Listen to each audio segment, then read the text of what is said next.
Say yes to new beginnings. Yes. Say yes to new standards of excellence. Yes. Say yes to engaging reportage with a difference. Yes. Introducing Yes International Magazine.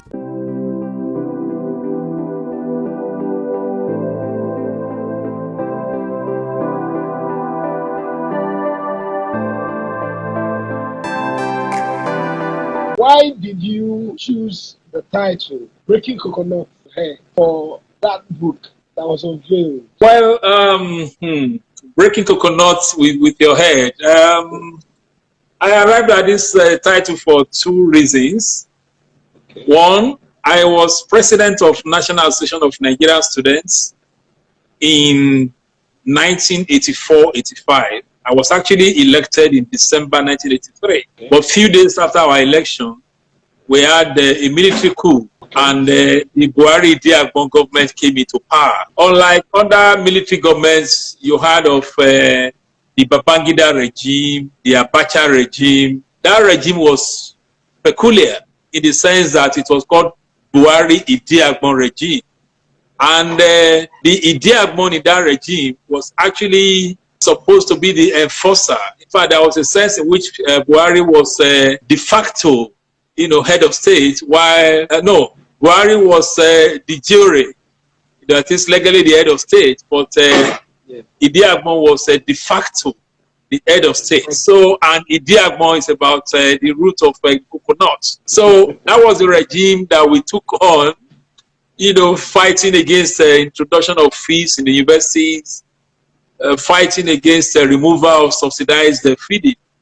So we were fighting the Buhari Diagbon regime. We were fighting the coconut regime. And then, when I started doing all the, assembling the facts, doing the research for the book, and finally putting together the manuscript, I looked at the things we did then, and it was like, were we not actually trying to break our heads against coconuts? And I give two examples. In February 1984, we finished our Senate meeting in Benin. And that was just 2 months after the coup. And we resolved that we would take our position, our demand on free education, the NANS Charter of Demands, that we'll go and present it to the new military rulers. We rose from that Senate meeting in Benin. All the students' unions that were there, we drove in a convoy. I was driving the students' union bus of the University of Ife. I was right in front. And we drove all the way from Benin. We left Benin around 6 a.m. and drove straight to the barracks in Lagos. And then when we got there, the soldiers were stunned. So they were like, who are these people? And then, we came there, I said, oh, I'm NANS president, we are from NANS, we want to see the head of state, we want to present our demand to him. Maybe I'm not used to recognizing military officers from but I think it must have been a calling. Look at us, and it's like, just like that. And then he said, no, you will not be able to see the head of state. This was at the gate of the Dam Barracks, 2 months after a military coup. Then we said, okay, if we can't see the head of state, we want to see the Chief of Staff Supreme Headquarters, Idiagbon. And the man kind of, he said like this and said, well, he would advise us to go to the State House Marina to meet with the secretary to the government or the federation, as they used to call it there. So that was an instance, really, because anything could have happened. And then we went there and presented the petition. Then in April 1984, when we went on boycott of classes, the government announced the proscription of NANS. They said NANS was proscribed, which meant we could no longer operate legally or so. But we defied it, we continued. And in August 1984, after we were supposed to have been proscribed, we called another Senate meeting for Ahmadu Bello University Zaria.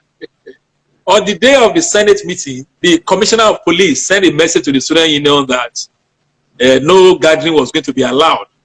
And armored vehicles came to the campus. They were driving around the student union secretariat. We saw them.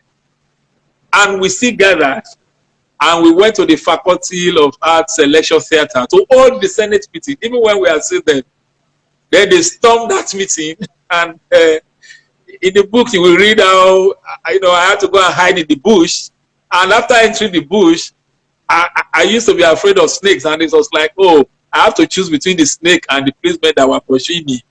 But that was an instance of breaking egg with coconut.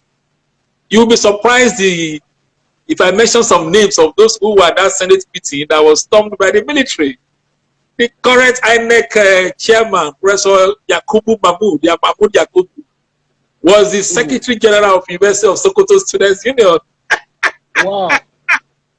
Wow. Yes, he was one of the delegates that were scattered just like that. Some of them are now generals in the army and vice chancellors of universities. We're kind of wonderful generation. Some of them are now senior advocates of Nigeria, including those who I could have called in those days we don't call people PA, but I also had some very young undergraduates who were very close to me, like Adeyika Olumide Fusika, who is now a senior advocate of Nigeria. Those were my second layers of supporters. So, I mean, all those kind of things we were doing, it was like, what were we thinking of? So when you looked at what we did, and this is one of the reasons why I wrote this book, and what the current generation is doing, sometimes we're too unfair to them. We think, oh, what do you mean? They want SARS to be disbanded. The government said it has disbanded SARS. We are still continuing. I mean, Yoruba people will say, Agbawa Burabewe Osheri. We also had our own exuberance, although we were ideological, we were intellectual, and of course, our NAS was different. We were simply students' union. We were not student union government.